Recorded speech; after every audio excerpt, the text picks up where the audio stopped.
ዜናን ሞቷን ከዚህ ይናገሩታል። ከእናት ከአባቷ ቤት 3 ዓመት ከቤተ መቅደስ 12 ዓመት ይህን ቢደምሩት 15 ዓመት ይሆናል። ጌታን ጸንሳ ሳለ 9 ወር ከ5 ቀን ከጌታ ጋራ ደግሞ 33 ዓመት ከ3 ወር ከጌታ ጋራ 33 ዓመት ከ3 ወር በቤተ ዮሐንስ 15 ዓመት ይህን በአጠቃላይ ቢደምሩት 64 ይሆናል። እመቤታችን 64 ዘመን ሲሆናት በጥር 21 ቀን አርፋለች። ዘመኑ ዘመነ ማቴዎስ ነው። ያን ጊዜ ጥር ሰኞ ይብታል። ሰኞ እስከ ሰኞ 8 ሰኞ እስከ ሰኞ 15 ሰኞ እስከ ሰኞ 22 ይሆናል። አንዱን ቀን ቀንሶ እሁድ በ21 ቀን አርፋለች። ሐዋርያት በአጎበር አድርገው ወደ ቤተ እግዚአብሔር ወደ ጌቴሴማኒ ይዘዋት ሲሄዱ መቼም አይሁድ ለምቀኝነት አያልፉምና ቀድሞ ከዚች የተወለደው ሞተ፣ ተነሳ፣ አረገ እያሉ ዓለሙን ሲያውኩ ሕዝባችንን ሲያደናግሩ ኖሩ። ደግሞ ዛሬ ይህች ሞተች፣ ተነሳች፣ አረገች እያሉ ይህንን ዓለም ሊያውኩ አይደለምን? ኑናው እያ በእሳት ኑ በእሳት አቃጥለት በእሳት እናቃጥላት ብለው ተሰብስበው መጡ። ታውፋንያ ይለዋል። ጡንቻው የፈረጠመ ደረቱ የሰፋ ቁመቱ የረዘመ ኃይለኛ ነው። ሊያወርድ የአልጋውን ሸንኮር ያዘው። መልአኩ በረቂቅ ሰይፍ ቀጥቶታል። እመቤታችን ከዮሐንስ ጋር ወስዶ በገነት ከዕፀ ሕይወት እግር ስር አኑሯታል። ያንንም ሰው ቅዱስ ጴጥሮስ ጸልዮ አድኖታል። ስለምን ቢሉ ምክንያት ለመንሳት ነው። ሐዋርያትን እንጂ የምንጣላቸው የምናሳድዳቸው እኮ እንዲህ እያደረጉን ነው እንዳይሉ። ዮሐንስም መጥቶ እመቤታችን እንጂ በገነት ከዕፀ ሕይወት እግር ስር አለችላችሁ አላቸው። እንዴት ዮሐንስ አይቶ እኛ ሳናይ እንቀራለን ብለው በነሐሴ ቀኑና ገቡ። ያን ጊዜ ነሐሴ ጥር በባተበት ሰኞ ይብታል። ሰኞ እስከ ሰኞ 8 ሰኞ እስከ ሰኞ 15 ቀን አንዱን ቀን ታግሶ በ14 ቀን እሁድ አምጥቶ ሰጥቷቸው እሁድ ቀብረዋታል። ማክሰኞ ተነስታለች። ከመትንሣኤ ወልደ ያሰኘው 3ኛው ቀን ቁጥሩን ነው እንጂ ዕለቱን አይደለም። ያን ጊዜ ቶማስ አልነበረም ከሀገረ ስብከቱ። ያን ጊዜ ቶማስ አልነበረም ከሀገረ ስብከቱ ህንደኬ ሄዶ ነበርና በደመና ተጭኖ ሲመጣ እመቤታችን ስታርግ አገኛት። መላእክት እመቤታችን ናት አትሰግድም እንዴ አሉት። ወፈቀደ ይደቅም ደመናሁ ይላል።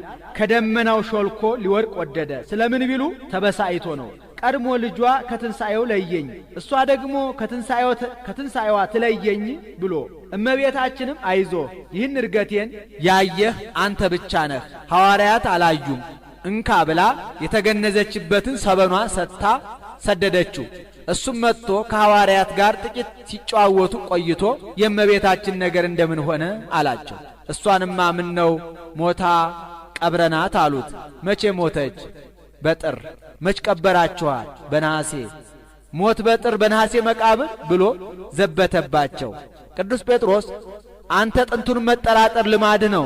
ቀድሞ የጌታን ትንሣኤ ብንነግርህ በእጄ ካልዳሰስኩ ካላየሁ አላምንም ብለህ እጅህ ከእሳት እንደ ገባ ጅማት እርር ኩምትር ብሎ ነበር።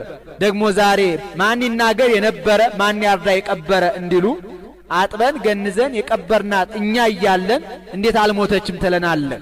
ምን አንተ ብቻ ተጠራጥረህ ትቀራለህ? ሌላውንም ታጠራጥራለህ? ናን ላሳይህ ብሎ ወደ መቃብሩ ሄዱ። ወነሳ ምክራዩ ይላል። ዶማን ይዞ ይቆፍር ጀመር።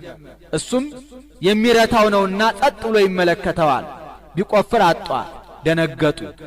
እናንተ እኔን አታምኑኝም ብዬ ነው እንጂ እሷንማ ስታርግ እኮ አግኝቻታለሁ እንኩ ብሎ ሰበኗን ሰጣቸው። እነሱም ተቀብለው እውነት ነው በዚህ ነው የቀበርናት ብለው አምነዋል። ያንንም ለበረከት ተካፍለው ወስደው ድውይ ይፈውሱበታል፣ ሙት ያስነሱበታል። ድውይ ሲፈውሱበት ሙት ያስነሱበት ኖረዋል።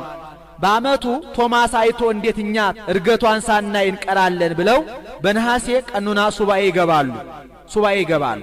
ዘመኑ ዘመነ ዮሐንስ ነው። ያን ጊዜ ነሐሴ ረቡዕ ይብታል።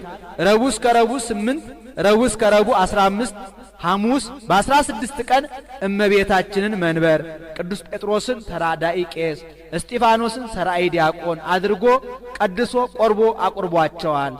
ወተቀረበት በእደ ወልዳ ይላል።